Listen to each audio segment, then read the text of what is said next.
Alright, all you glorious gamers out there, welcome to the PlayersToo Podcast, the video game podcast for gamers like you, by gamers like you.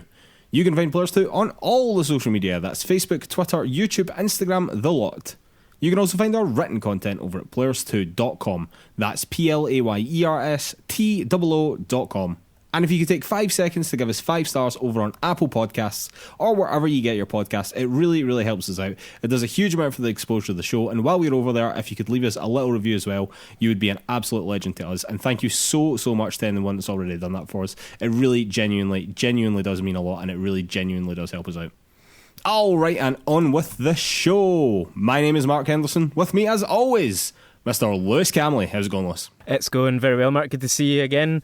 Still here in lockdown cupboard. It struck me earlier that we've never had to do this remotely while it's been effectively winter. It started getting dark here in Glasgow at about 5 o'clock today, and it's just going to be a permanent winter darkness being shut in our houses, which has been playing on my mind a little bit today. Yeah, well, that is sort of going along with this current world situation, though, isn't it? And the fact that, yes, we are getting into winter, and yes, that is going to suck royally that we cannot get outside.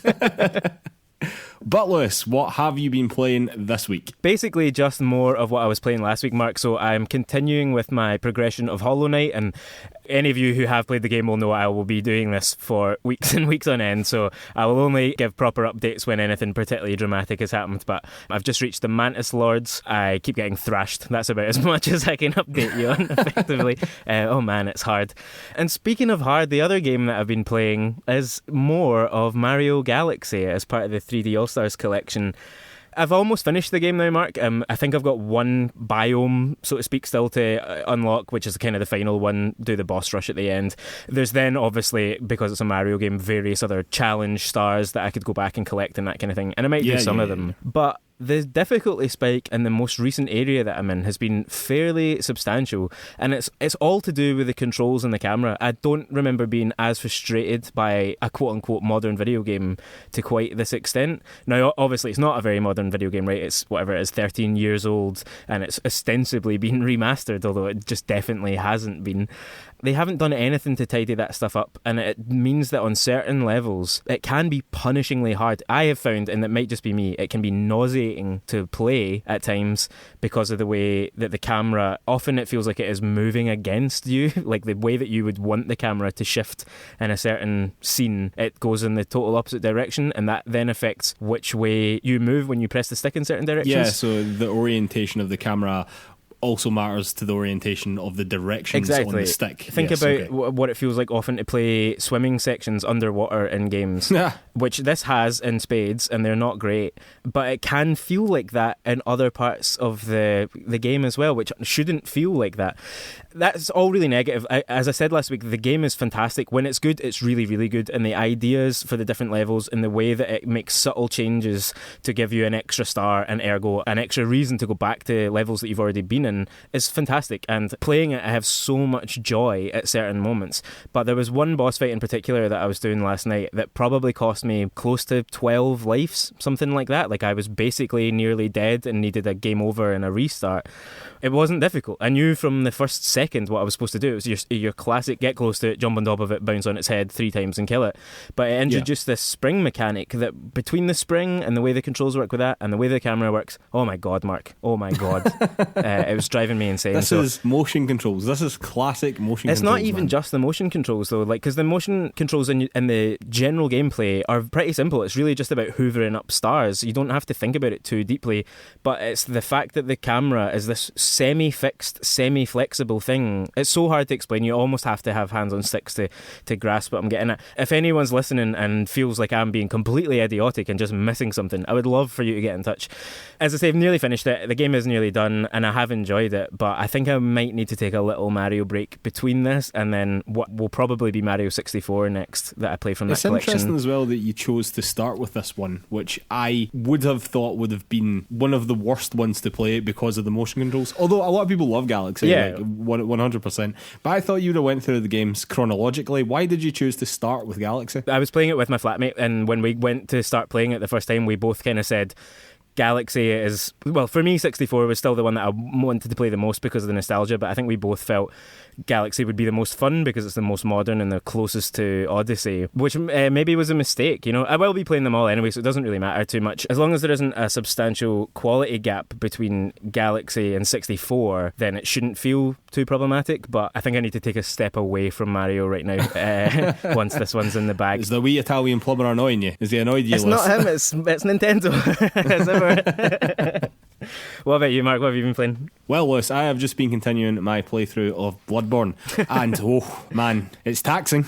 It's taxing to get through it. I've now completed 4 bosses. I can't remember how many there are. I think there's like 13 maybe or something like that. And I'm at the doors of the 5th boss, so I'm just about to start the 5th boss as well.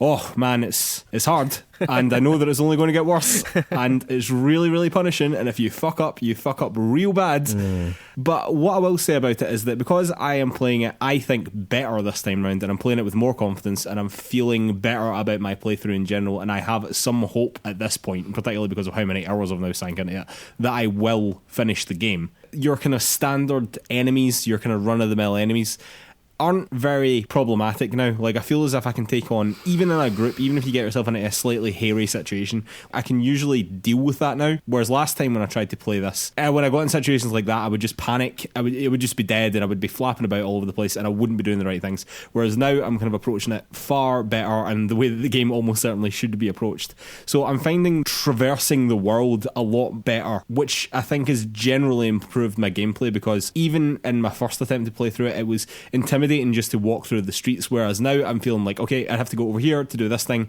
I kill these guys and then move on to here, and then I need to deal with 2 of these guys. And then even when you go into new locations, the way that the game's designed, you can sort of understand what enemies are going to be doing, or you can kind of get them in isolated groups so that you understand what the enemies are going to do before the game throws 7 of them at you all at once. Do you know what I mean? So it is a far better playthrough. I think I've approached it with a far better attitude, and I really think that your attitude and your mental faculties going into the game are a huge part of trying to beat it, because it is an intimidating game to play, I think anyway, for the vast majority of people, particularly for people who have either been putting it off or don't want to play it because of the difficulty. But I'm enjoying it way more this time. That's basically the long and short of it. I'm enjoying it way more. Superb, good to hear. I'm really glad that you're kind of making the progress through it as well.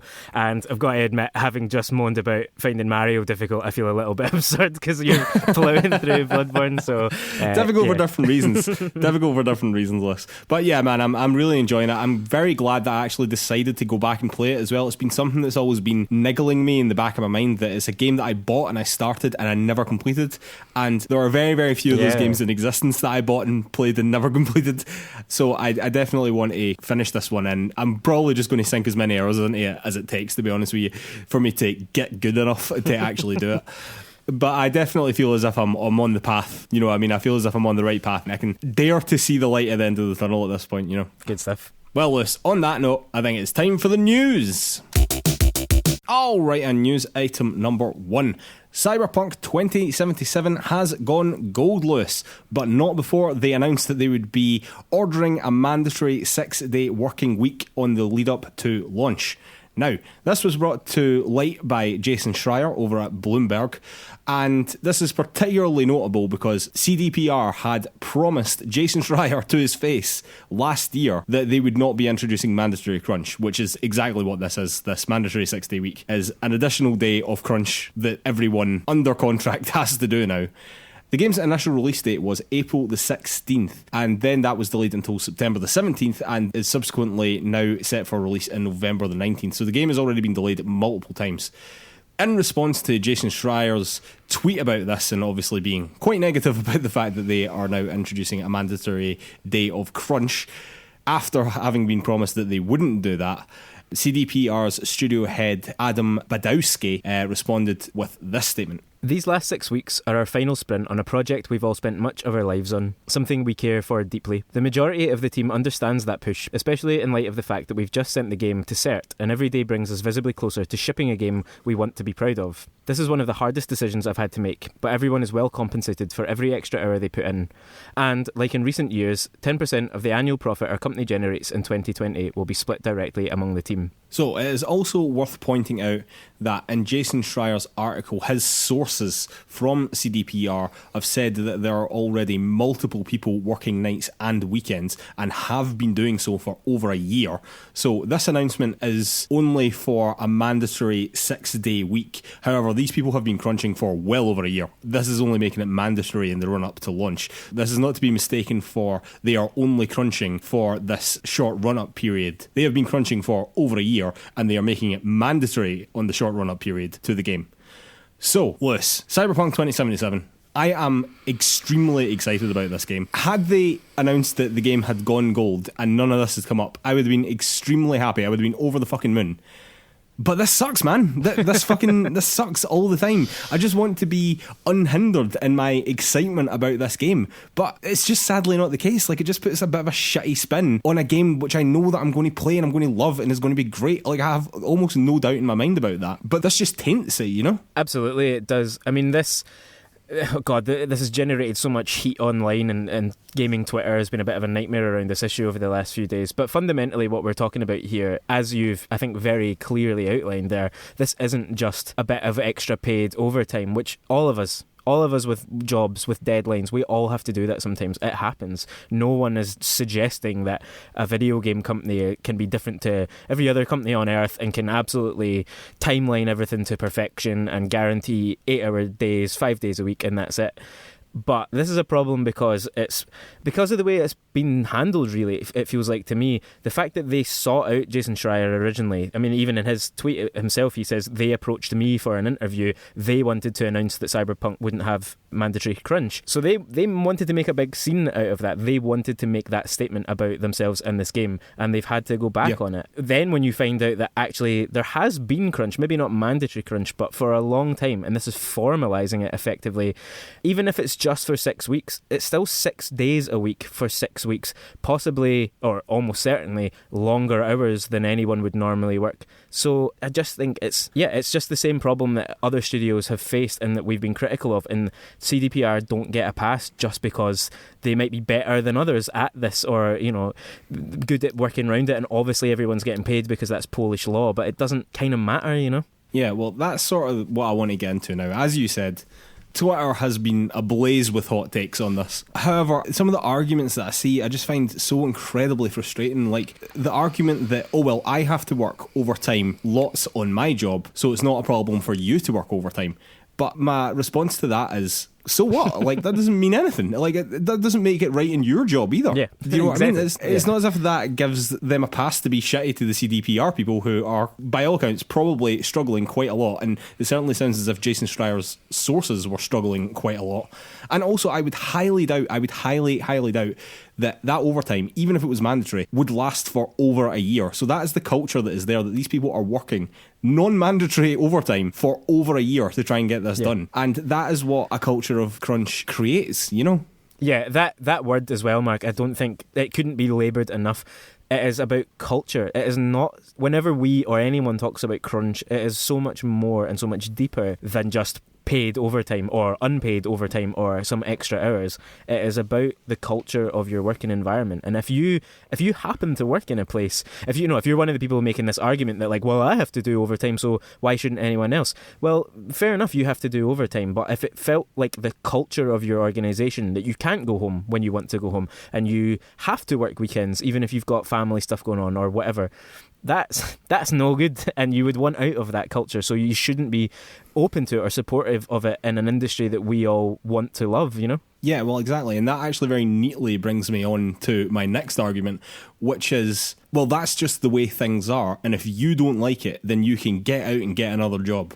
That argument, which I also hate, because They do. Yeah, they do that. The video games industry has an absolutely abysmal track record of maintaining talent. Yeah. They all fuck off because of shit like this. Yeah. They could easily, programmers in particular, easily get a job in some Silicon Valley startup, be working half as much and being paid twice as much.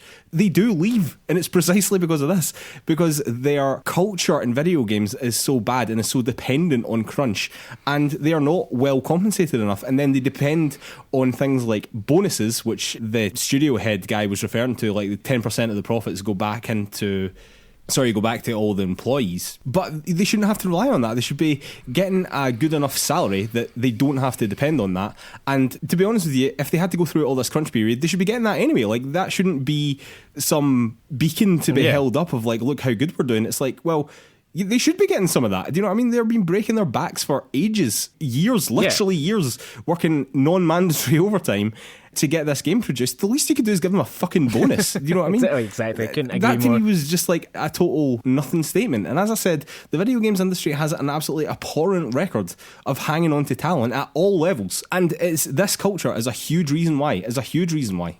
And also the other one that comes up as well is, oh well, everyone's getting paid, so there's no issue here. But it's not about the money. It's also not about the money at the same time, do you know what I mean? That's also why the bonus thing rang so hollow to me. It's about people's lives. It's about the fact that you can't go and see your friends, like you can't go and see your family. You don't want to be a stranger to your kids because you have to work ludicrous hours every single day of your life for over a year.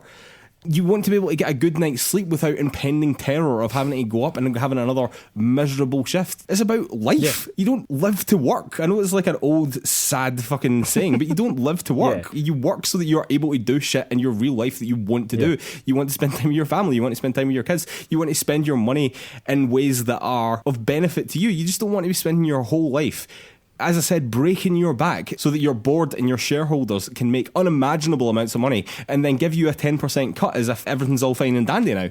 It's totally fucking bullshit. Yeah, I couldn't agree more. I mean, I don't feel like I need to add anything to that because it's so divorced from the idea of money. It is absurd to bring that up just because you're paid to do something. If you're being forced to do it, then, you know, the pay is only one element of it. If you can't choose not to, if you can't say, actually, my Saturday night means so much more to me because I've got a newborn, or even if you don't have any of that stuff going on, you just want your life. You want to be able to play video games on your weekend like everyone else does. The notion that you get paid, and you're only necessarily getting paid in the case of CDPR because it literally is Polish law to do so. It's a big, big old problem. It's not an easily fixed one, and there are always going to be people who think, well, this is just the price of making games like this. But, you know, my retort to that argument is that you can't possibly be producing your best work when you're working long hours 6 days a week for 6 weeks. So actually the benefit to the development process probably isn't even that great if they just managed it better and structured it better, you know? Yeah, no, absolutely, 100%. I mean, if we're talking about what gets the best work out of people, 16 plus hour shifts do not get the best work out of people. Yeah. And just my final point on this, and this is almost the most insidious argument that I see all the time, is people acknowledging this isn't good, but this is one of the best studios on the planet, and they're proud of this work, and they just want to get the best version of the game out the door, and if that means a little life sacrifice, then that's okay, do you know what I mean? But that attitude is precisely what fucking perpetuates crunch. It is precisely that attitude, and it is that attitude that comes across in the CDPR head's statement. Absolutely. That is precisely that attitude. It's like, this is a game we've been working on for a huge amount of our lives. We're all super, super duper proud of it. But to say that you are not proud of your game or you don't take pride in your work because you want to have a healthy work-life balance is absolutely ludicrous. Yeah. And that is the reason why people stick around in a culture of crunch, even though they don't have to, even though it's not mandatory, for years, because they feel as if they're letting other people down. But in actual fact, you just need to, I don't know, look inside yourself. Like, what do you need? What do you need from life? Because it sounds as though this setup is not what anybody needs from life. It's awful. I really hate that attitude as well, that it's somehow like everybody's just pulling together, and if we all just pull our bootstraps up all at the one time just for this little bit, then everything will be A-okay and everyone will be super, super duper proud of their work. But some people have absolutely debilitating mental health issues because of this stuff. It's absolutely horrendous. It's a horrendous, ridiculous attitude to take, just dismissing the argument just because they think, oh well, this will get the best game out. But as we've just discussed, it doesn't fucking get the best game out, because nobody does their best work on 16-hour days. Absolutely not. They just don't. They absolutely just don't. This is not the best way to get the best game out of CD Projekt Red. Exactly. It's the best way to get the fastest game out of CD Projekt Red, and they can't delay their game again. That's what's that's happening. it. And they have reached the point now where the game's gone gold and they're part of a production process to get it over the line. But there are just other ways of handling the things that still need to be done that aren't forced mandatory overtime. And And I think you're so right. I wanted to bring that up myself there because I'm sat here with the statement still open in front of me. And just the first few lines of it, that stuff about we've all spent so much of our lives on it, so this is something we care deeply about. Then the next line, the majority of the team understands that push. Now, obviously, that's my emphasis, but with it embedded within the first lines of this statement are the sense that if you're a team player, you get why I'm having to make this very tough decision for you. You don't get a say in it, but I am making that decision. And if you understand what we're all about, then you'll get on board with that decision. But if you are not on board with that decision, you've almost been called out by your studio boss on Twitter for not kind of being a team player. If you come to work the day after this statement, there's a hell of a lot more pressure on you to stay until everyone else decides it's time to go home, because this is the very visible public culture that your boss has just put out there. We're both getting quite het up about this, and obviously other studios have done way worse than this and have much more ingrained problems, and CDPR have been generally not bad in the past. But that, again, as I said before, like, no one gets a pass on this stuff. Everyone has to be called out for it because it's the only way things will change. Yeah, and by no means am I saying, like, I'm not calling for a fucking boycott, which is the other end of the spectrum, and boycotts are absolutely worthless. They provably don't work. Yeah. So I'm not suggesting anything like that at all, but maybe when you buy your copy of Cyberpunk 2077, and maybe when you're playing it, maybe you think about all the people who are probably at that moment still crunching away, not spending time with their families, not spending time with their friends, and having to still work on some patch for some bug that you're probably not even going to fucking notice. It just puts a very sour taste in your mouth for what will, I'm sure, be an absolutely brilliant game, and that is really disappointing. Absolutely. Alright, news item number 2. EA Play will be coming to Xbox Games Pass on November the 10th. Now, if November the 10th sounds familiar to you, that is because that is the launch date of the Series X and S. And if you're on the PC side, you will also be able to download games from EA on Games Pass from December onto your PC to play as well. So, Lewis, I think that this is really interesting because it feels like Xbox has expanded their Netflix of gaming in a big way recently. First of all, with the purchase of Bethesda, and obviously that's a different thing. But now with this partnership with EA, we are suddenly seeing a lot of big players come together here, you know? And what it feels like to me is when Netflix was first around, I thought to myself, oh, this is like a really cool new thing where I can go and watch Breaking Bad, as opposed to now where it's like, oh no, this is an essential part of my life and is the primary way I engage with my television. Do you know what I mean? And It feels as though Xbox are making steps in that direction here. Do you know what I mean? They totally are. I mean, by expanding the offer that they've got, as you just said, Netflix has become, I think, particularly for people of our generation, it is what TV is. It's like a synonym for watching the TV is Netflix, and it does feel like that is what Xbox wants Game Pass to become. It's like the default way to access video games, you know, if you're in their ecosystem effectively. Yeah, absolutely. We also often say, Lewis, that Games Pass is the best deal in gaming, and it absolutely is, and quite frankly, it's only just got better. However, there is another saying as well, which is, if it appears too good to be true, it almost certainly is. And I'm fearing that Xbox Games Pass has become so too good to be true that I'm beginning to question it. So far as I mean, how sustainable is this? And looking at other streaming models, thinking of Netflix specifically, which despite having an absolutely enormous market share, actually struggles to make money, or it certainly spends more money than it makes. It's a kind of odd numbers thing with Netflix, but it's nowhere near as profitable as you might think that it is, despite the market share that it has. And then conversely, we also know that on Spotify for music, although Spotify might be raking in the money, the artists certainly are not. So I am beginning to question how valid a long-term prospect is Games Pass going to be at the price that it currently is. I mean, we're finally having a discussion that I have been concerned about for quite a long time. Going back to our original kind of conversations about the streaming future and this idea of a Netflix of gaming before it became clear that Game Pass was becoming that, or the clearest vision of that so far at least. Yeah, for a long time I've been thinking, is this sustainable? Can this work? What does it do to the industry? Because we've seen, I mean, if you know musicians, anyone listening, if you know musicians, you will know that they have real problems with Spotify and the way that that is monetized and weighted towards or not towards them as the artists. And I cannot see how, honestly, I've looked several times for information about how the economics of Game Pass work before any of the recent deals. because I don't understand how developers can get the kinds of money from it that they would get if they were just on sale, depending on the game, obviously. That extends now to the Bethesda purchase. I don't see how Game Pass can recoup $7.5 billion to buy those studios. There's a huge, big conversation, obviously. But yeah, this is an issue that I think we're going to have to be mindful of. We were talking about industry consolidation a lot around the Bethesda deal. This is another version of it. Yeah, well, absolutely. It is another version of it, and we are seeing, again, big players be condensed down into that one ecosystem now. Do you know what I mean? The fact that EA Play is now partnered with Games Pass means that, for example, like, that's not going to be coming to PlayStation anytime in the near future. If it is on PlayStation, it will be like the full subscription model that they have on PC, or that they previously had on PC.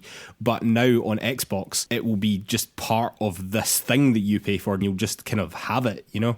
Condensing like that does sound good in a way for the customers, but in a lot of ways it's not, because it becomes then anti-competitive, which again is a whole other problem that we discussed with Apple, didn't we? So that is in of itself a problem. And the fact that I've also looked at the economics of Games Pass before and tried to find information on it and how it works for the studios, and also couldn't really find anything on it.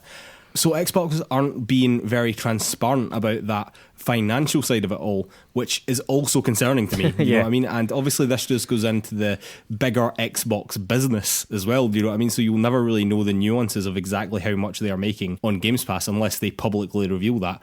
And I just think that's becoming a bit of a concern. Right now, it is still the best deal in gaming, and if it continues like this for the next 10 years, then God knows how Microsoft have done it, but congratulations to them, because they've cracked it all. They've beat gaming. This is like the best model ever, but I really genuinely just don't know how sustainable this is going to be long term. All right, and news item number 3. Lewis, Insomniac have sparked outrage with massive quotation marks, by introducing a new character model for Peter Parker in the Spider-Man Remaster. So, of course, there was a ludicrous overreaction to this, basically. The backlash was completely disproportionate to what was happening. However, Insomniac creative director Brian Intihar has made this statement on Twitter. Today's news about the new Peter Parker face model has surprised some of you, and we at Insomniac totally understand your reaction. Heck, it even took me a while to get used to Peter's new look. But as we discussed the franchise's future and moving to the PS5, it quickly became apparent that delivering even more believable looking characters made finding a better facial match for actor Yuri Lowenthal, who we all love as Peter, a necessity. We care as much about this character as your attachment to him, so please know we didn't make this decision/change lightly.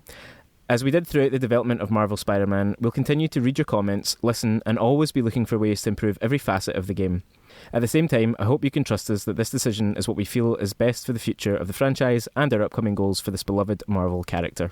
Now, in that statement, they seem to be implying that they were changing the character model to better fit the face of Yuri Lowenthal, who does the facial expressions and acting of Peter Parker in the Spider-Man games. However, done a quick Google, Lewis, of Yuri Lowenthal, and while he does have a bit of a youthful look about him, I'll say he's blessed in that capacity, he is a 49-year-old man. This character model looks like a wee boy, and quite frankly, he looks like Tom Holland. I don't think there's any two ways about this. He looks like Tom Holland. It is blatantly Tom Holland. Yeah, absolutely. I mean, I actually think that if you do Google Yuri Lowenthal, he literally does look like the original character model. Like, he looks more like that than he does like the new character model. So I don't really buy this facial matchup thing either. I'm not really even sure why they're bothering to say that. If they just want to change the look, then just say that, you know? Yeah, and to be clear, to change the look of the character model, like, I really don't care about this. Like, I'm not outraged on the internet. I'm not making big, huge statements on Twitter about this. Like, I really don't care that much. However, they have very, very clearly tried to make him look younger. I mean, I think that is fair to say. And what I am concerned about is how this affects his relationship with other characters in the game. But even before we get to that, Insomniac, when they first were making Spider-Man, said that this was a Spider-Man in his prime. This was a Spider-Man with experience. This was a Spider-Man who'd been in the game for a wee while, do you know what I mean? Yeah. And who knew his craft and knew what skills he had. And it was mentioned he was like an athlete in his prime, right? Yeah, absolutely, yeah. I mean, I think he's supposed to be basically 23-ish in the base game. Well, okay, fair enough. But what this younger character model means in relation to the other characters in the game, and I'm thinking of two in particular, now, to me, Mary Jane looks quite significantly older than Peter Parker looks, which is fine. There's nothing wrong with that. But it does change the sort of visual dynamic of their relationship and their romance, and that it looks, to me, on screen anyway, a bit more brother-sistery. which is in and of itself quite a weird thing to say, but it sort of looks as if Mary Jane is an older, wiser human being in the world, juxtaposed to a very youthful looking Peter Parker, you know? And the second character relationship that I sort of think might change around this is how he looks juxtaposed to Miles Morales, because I think that he now looks sort of about the same age as Miles Morales, whereas before I always took it as Miles was younger than he was and Peter Parker was like a mentor to him, and it was a sort of mentor-mentee relationship. But now you see them beside one another and it just looks like two kids. And not that there's anything wrong, again, with two kids being the same age and one being a mentor and one being a mentee. It's not like that, but it just doesn't visually read that way immediately, do you know? Absolutely. You're now in this weird situation as well where the original game and the remaster of the same game, which are only 2 years apart, have a completely different look about them. Again, none of this stuff like really matters in the broad sense of things. It's a small thing. I can't really accept why so many people are getting very angry about it. What it does, and we probably don't have time to go into it here, but it does say to me again that Sony and Sony Studios and all the messaging around PS5 is just getting quite muddy and quite murky, and this is an obviously quite strange version of that. But it's just, again, like a weird change that they didn't have to make. They didn't really address it in the actual blog post. You've then created a Twitter storm. It's just between this and a lot of the stuff around the transferable saves and is the remaster available and all that stuff, it's just getting a bit muddy, and I wish they'd clear some of that up. I totally get that, man. Like, it is, they're being very weird about it all. Do you think in any way that this has come down from Marvel, and by Marvel I really mean Disney, to say, well, if you're going to remaster this game and sell it again, we want a couple of changes, and we want that dude to look more like our dude, and our dude is Tom Holland. We don't want it to be close enough that we have to say it is his likeness, but we want it just nearly that close. Yeah, it definitely could be that, and that would worry me more from the perspective of, is Tom Holland going to be dropped in as the voice actor at some point in the future, which I really would not like to see, because I think Yuri Lowenthal does a great job and defined the character, you know, anew for this franchise, this game franchise, as opposed to the films. I think I said to you, you know, when we were talking about this off air, that the Avengers got absolutely slaughtered for looking like cosplay versions of the MCU characters. This, to me, feels like a move towards that. Step in that direction. Weirdly, and I don't think that that's a good idea. No, I totally agree, man. I totally agree. It's just a very, very odd choice, PlayStation. Yeah. Very odd. All right, and news item number 4. Ubisoft are gearing up to overhaul Hyper Scape only 3 months after it launched. Now, Hyper Scape is, of course, Ubisoft's Battle Royale game that launched in beta on PC in July, and then a full launch on consoles as well in August this year. It seems as though they are struggling to onboard new players, and that the skill floor is too high, and subsequently players don't stick around enough to learn the game well enough to enjoy it effectively. So they are talking about an overhaul of the mechanics, as well as introducing new game modes, including death matches, which are obviously quick respawn, as opposed to battle royale matches, which are just you're dead and you're done and you're out, you know, as well as some training and things like that from new players, which I don't think is a bad thing in any capacity.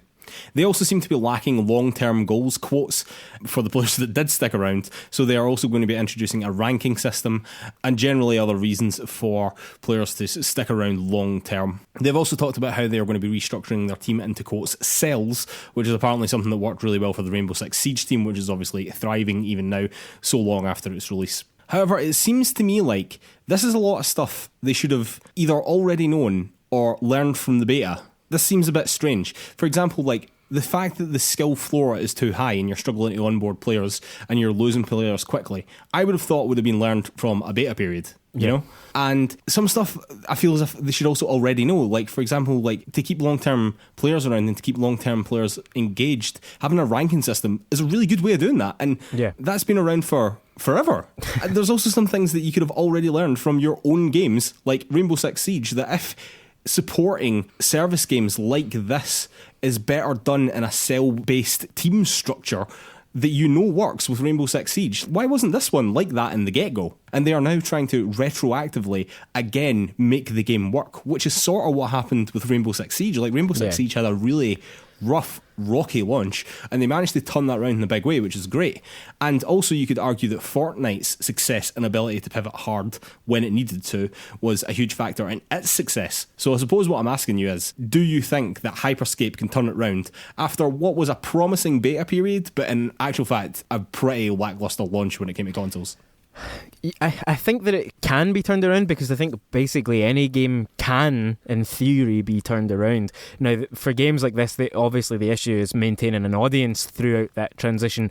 And it does sound... I mean, I haven't honestly been following Hyper Scape all that closely since it kind of launched, but I mean, if they're going in without ranking systems or, long-term reasons to keep people coming back, I mean, that's the fundamental thing about this type of game. And so to have not included that, or even if they were thinking of it, but to not have implemented it, weeks and months after the game originally dropped. And like you say, so much of this is kind of identified in the beta phase, surely. That's surely the point of it.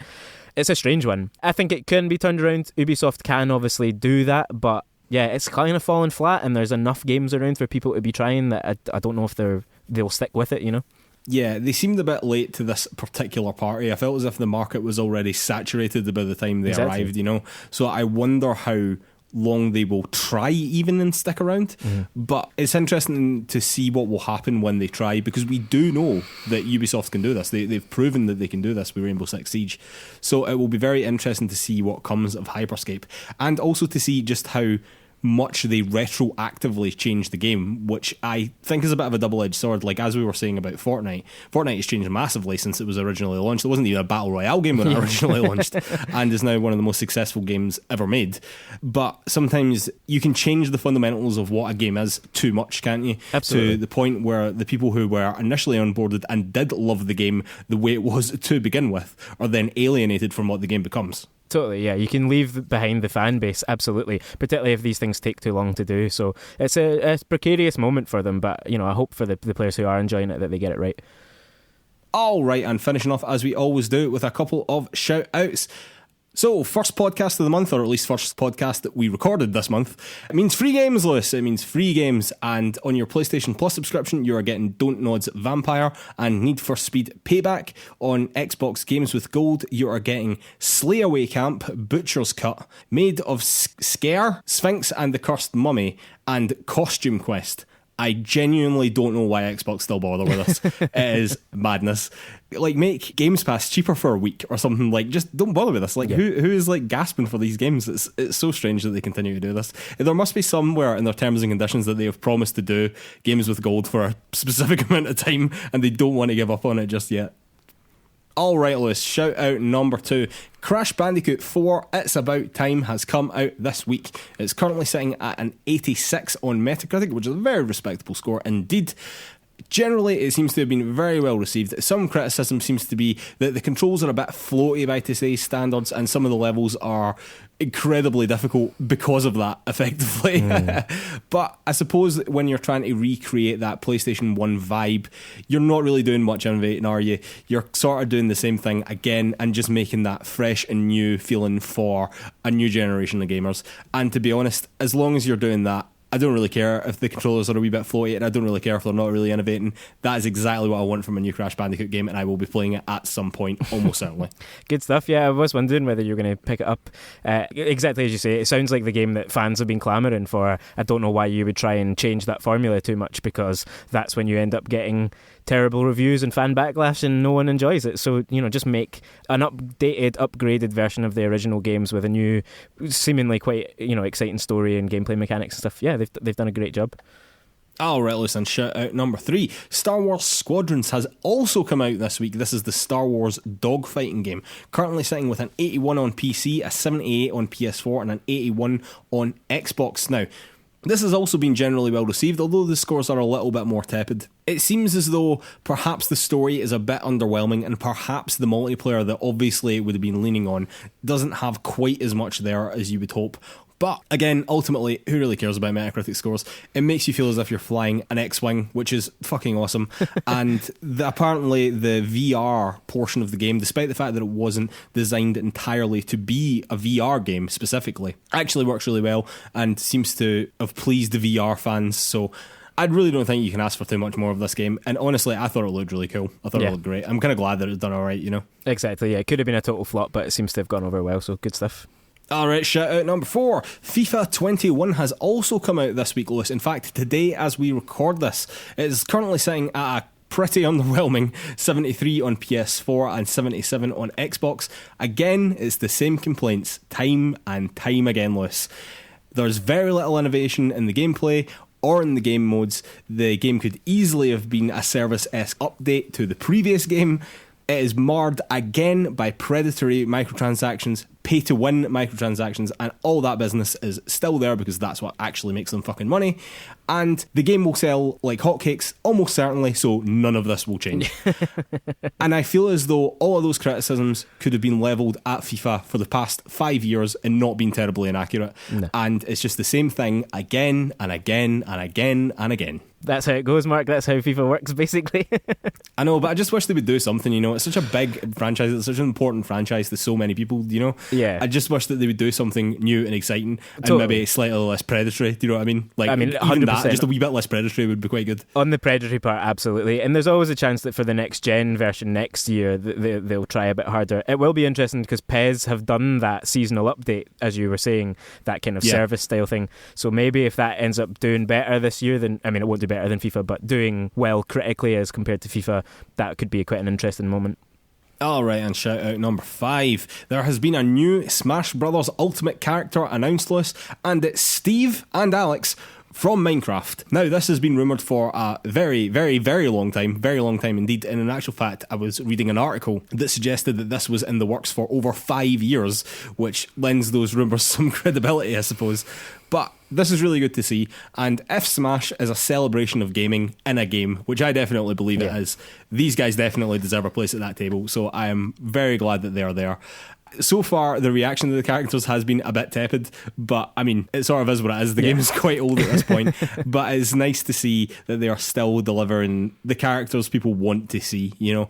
Also, I watched the video of Sakurai showing off the character, and he's really, really fucking good at Smash. Insanely good, isn't he? God, good grief. And on that note, Lewis, I think it is time for a beer, and then we'll be back with Topic of the Week. And we are back with Topic of the Week. Topic of the Week this week is Games of the Generation, Lewis. Now, we're obviously coming to the end of the generation, therefore there is 1,001 articles that tell us what the Games of the Generation are. However, I think that for us, at least as a starting off point, I think that the Game Informer Game of the Generation article, which we will link to in the show notes over at PlayersToo.com, by Joe Juba, is particularly good. I think that it is pretty comprehensive. It has a lot of different categories as well, which I like, and I think most people wouldn't have a lot of problems with this, although as we're about to discuss, we do have some problems with this. But obviously these things are highly subjective, and we're really just using the article as a means to talk about our Games of the Generation, or how we are defining the generation as it comes to a close.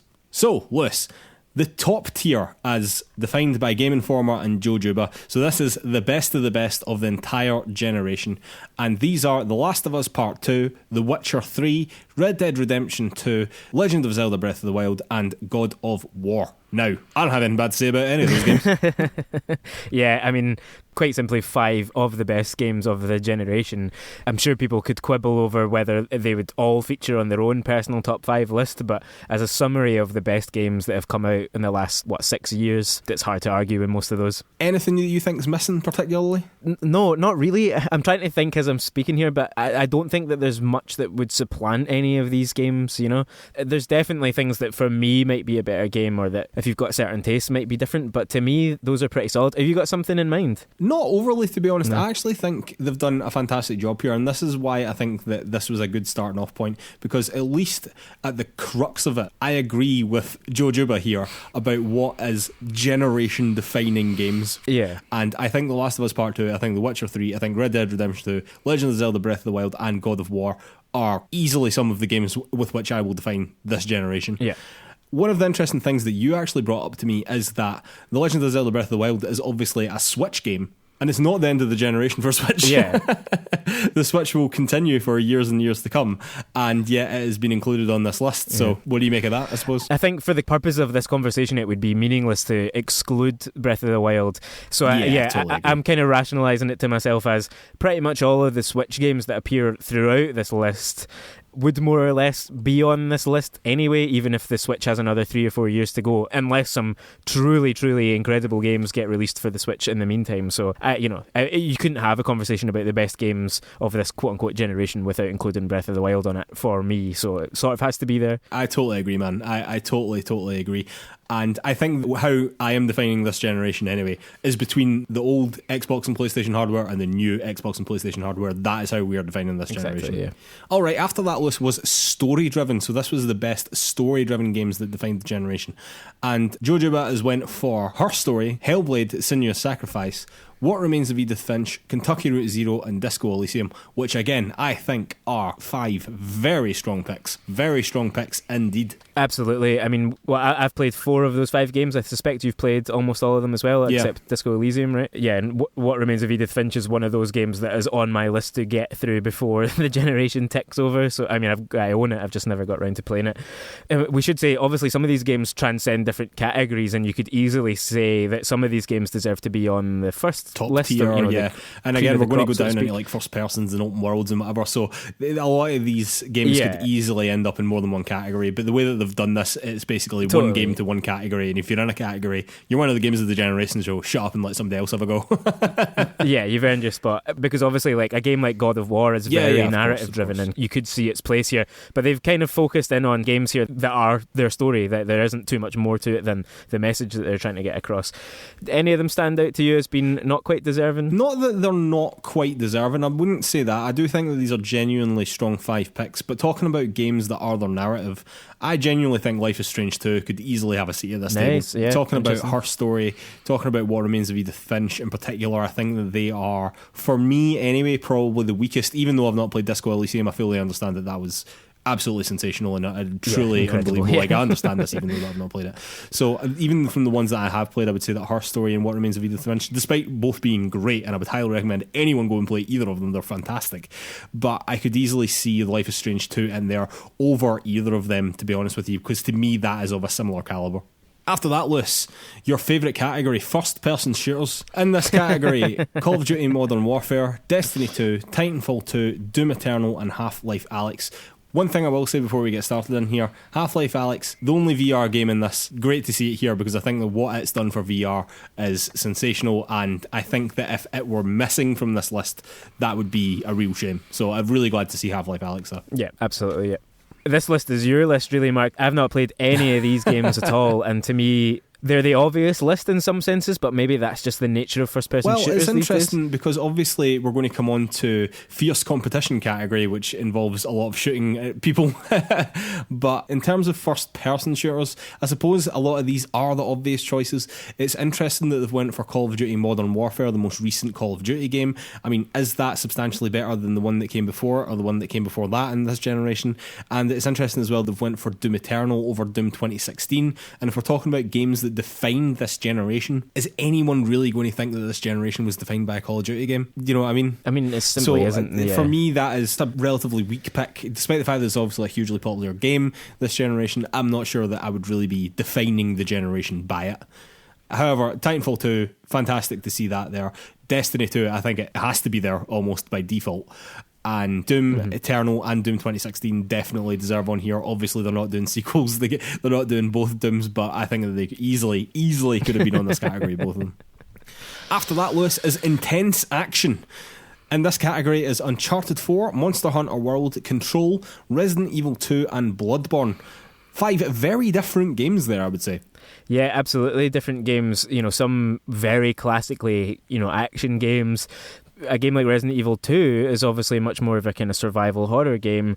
Bloodborne is off doing its own thing in terms of genre. So yeah, it's kind of weird to see these yoked together. But I mean, I think even if you just took this list of 5 games and said this defines the generation, I think for some people it absolutely does. I'm not necessarily doubting that. I mean, I think Bloodborne deserves, for a lot of people anyway, deserves a place on this list somewhere. Do you know what I mean? Probably Uncharted 4 does for a lot of people. I think Monster Hunter World is an odd choice here, personally, although it was the biggest Monster Hunter game in the West for a long, long time, and by all accounts it was a fantastic game. But again, am I defining the generation by it? No. You know what I mean? No, I'm not, and I'm not sure that many people would be, even fans of the game. Control is also an interesting one because no matter what you think of Control, I would think back to it as a game that was really trying to push things and introduce ray tracing in a big way, and being one of the first games that did that. They were also going for a really very interesting, to me anyway, aesthetic, and the way that you used your weapons and whatever in the game was all very, very good and very, very interesting and very, very innovative. However, did it accomplish what it was trying to go out and achieve? Slightly up for debate, but nonetheless, I think that probably does deserve to be there. Interesting that Resident Evil 2 is obviously a remake as well of a game that absolutely did not come out this generation. So maybe we'll come back to some of the other remakes that are missing from this. But Lewis, on to open worlds. And open worlds has Metal Gear Solid 5, Assassin's Creed Syndicate, Horizon Zero Dawn, Spider-Man and Ghost of Tsushima. PlayStation being very well represented in this category. Oh yeah. But the one that stands out a mile to me is Assassin's Creed Syndicate. Very odd choice, yeah.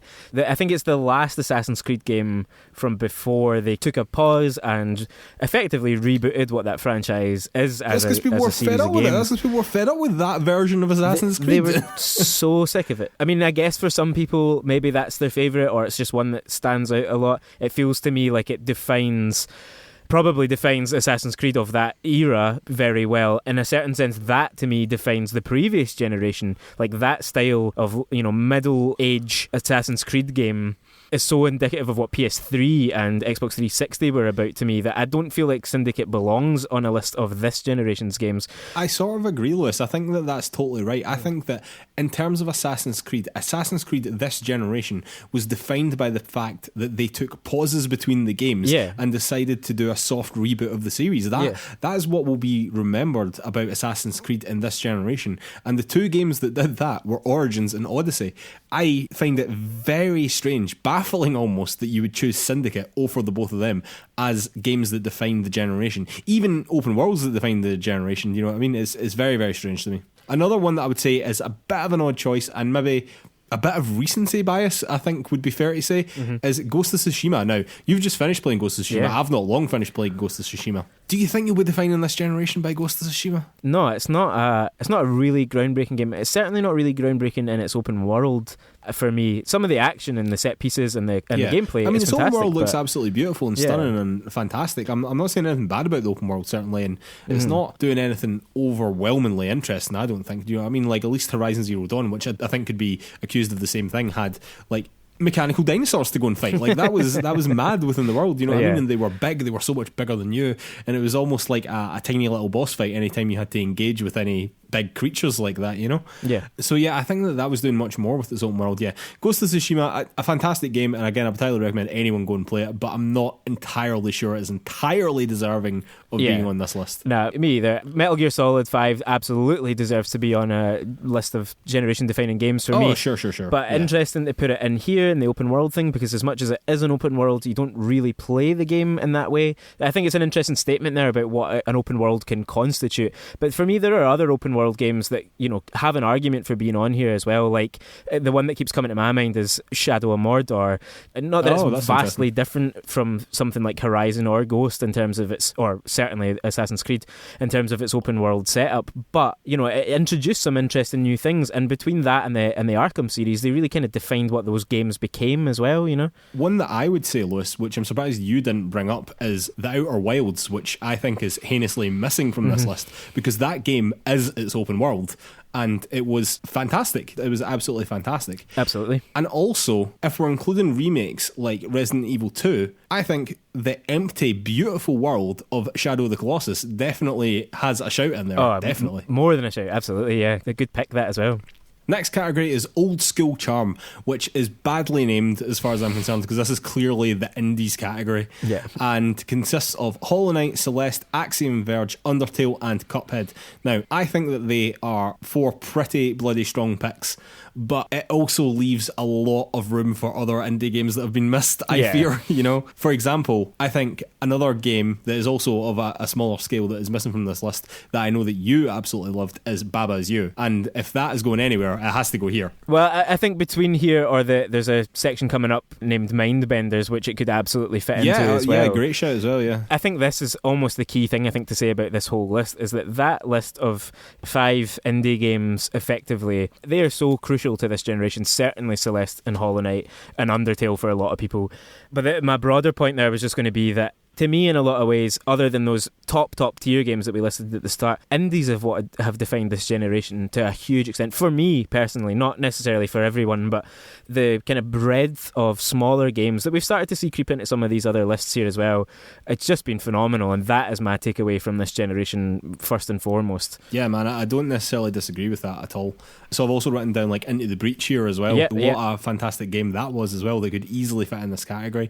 Shovel Knight, I know, is another one for a lot of people popular, as well. Yeah. Could easily fit in this category as well, and they're almost spoiled for choice in this category. Totally. You didn't have to limit yourself to 5 or 6 games, Joe. You could have done whatever you wanted. You listed 10 of them, didn't matter. They all define the generation. After that list is wholesome fun. And in this is Animal Crossing, Ori and the Will of the Wisps, Stardew Valley, Super Mario Odyssey, and Dreams. Now, this, I think, is probably the most contentious list, and it felt as if this list had to be made almost to include Super Mario Odyssey, and then they just sort of worked around it. Yeah, well, that and Animal Crossing, yeah. I mean, and Animal Crossing as well. Animal Crossing, because one of the games that I would say that defined this generation, even though it wasn't on those consoles, was Pokemon Go. I think Pokemon Go easily is one of the games of this generation. If we're just talking about the 7 years between the Xbox One and PlayStation 4 and the Xbox Series X and the PlayStation 5, I think that there is no way not to include Pokemon Go in that. Yeah, I think you're spot on with that. I hadn't considered it at all, but yeah, it absolutely deserves a place here, yeah. Also, Untitled Goose Game swept all the awards. Yep. Could have been there as well. I mean, Ori and the Will of the Wisps is a good game. Again, would highly recommend anyone go and play it.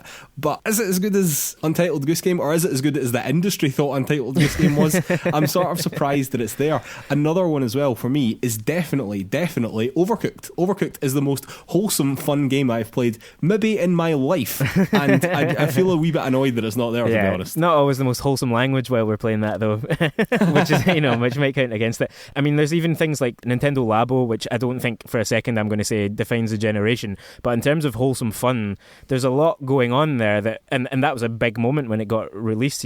Will of the Wisps I don't think belongs here. Dreams, it's hard to really justify, has earned its place as a generation defining game. We might all want it to have been, but it hasn't been, so I think that's a wee bit of a stretch as well. Next up after that list is Mind-Bending, which is loosely defined to say the least. But the games in this category are Inside, Box Boy plus Box Girl, The Witness, Tetris Effect, and Return of the Obra Dinn. Now, again, I don't know anything about Box Boy and Box Girl, so therefore I would not say that it's defined the generation, because I basically don't know what it is. However, I think that you would be a strong advocate for The Witness. Oh, yeah. I think. Categorically, yes. I would be a very, very strong advocate for Inside. Tetris Effect, I can sort of see a little bit. Would we be calling that mind-bending in the same way as these other games? Perhaps not.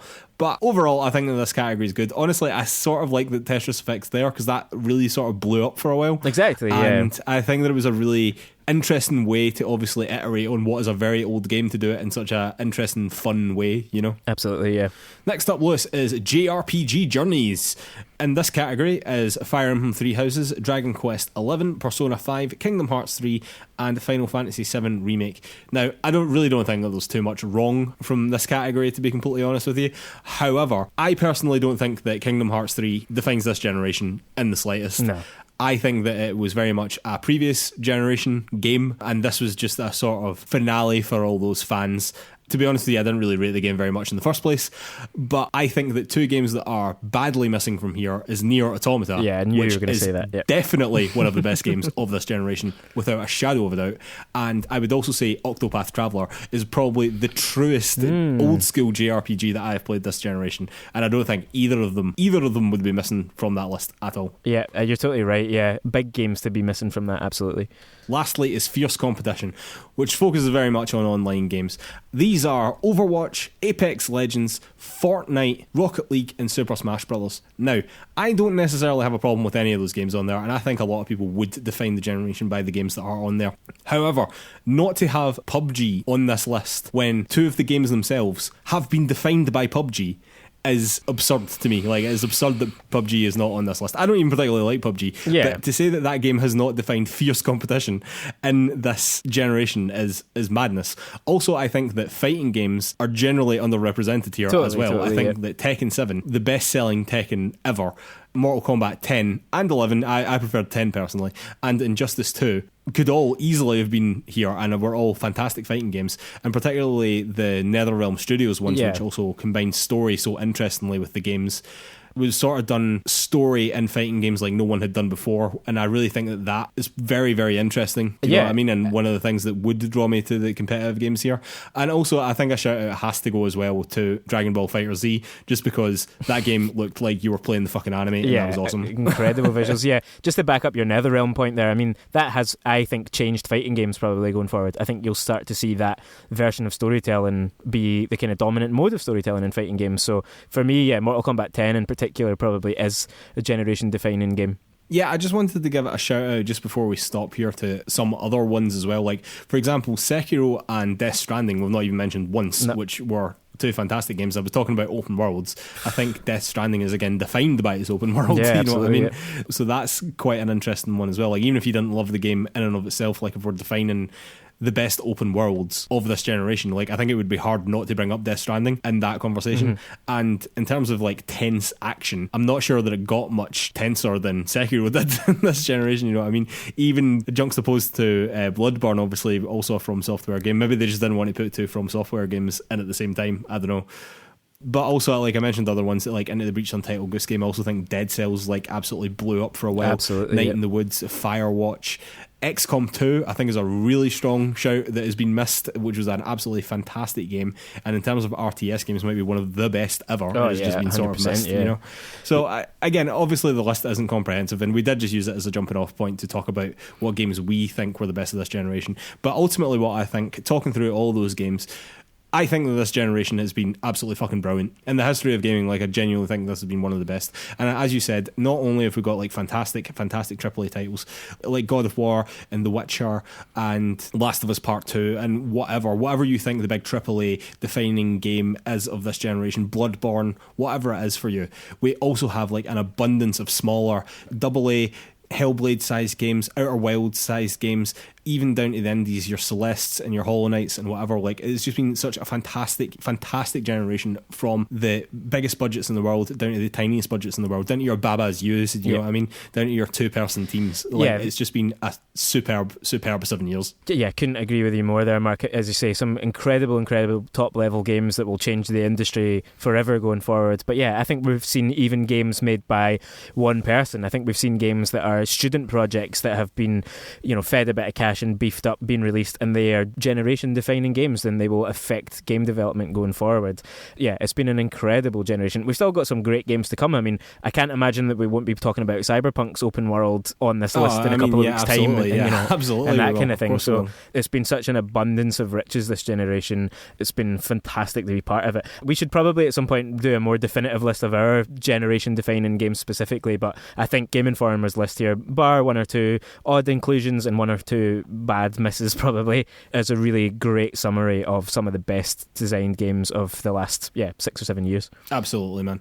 And on that cheery note, I always find that we end on downers list, but I think that was good and that was optimistic, and we were happy about the games industry for a while there. That was nice. So on that happy note list, I'd like to remind everyone that you can find PlayersToo on all the social media. That's Facebook, Twitter, YouTube, Instagram, the lot. You can also find our written content over at PlayersToo.com. That's PlayerStoo.com. And if you could take 5 seconds to give us 5 stars over on Apple Podcasts or wherever you get your podcast, it helps us out so much. I know I say it every week, twice a week, but it doesn't become less important on a weekly basis. And while you're over there, if you could leave us a review as well, again, it just helps us out even more. And if you've already done any of that for us, you're an absolute legend to us, and thank you so much. I'd like to remind everyone that our play-along game for this month is Tacoma. This is Fulbright's next game after Gone Home, which we had previously played last month. I've not yet started it, but I will be starting it very, very soon indeed. And after my experience with Gone Home, and I think your experience with Gone Home, I think this will be a good one as well, man. Yeah, I'm really looking forward to it. I think it might well be the game that I use as my break between Marios, so I'm looking forward to that a lot. Oh, there we go. Nice one, man. All right, ladies and gentlemen, we will see you next week. Thanks.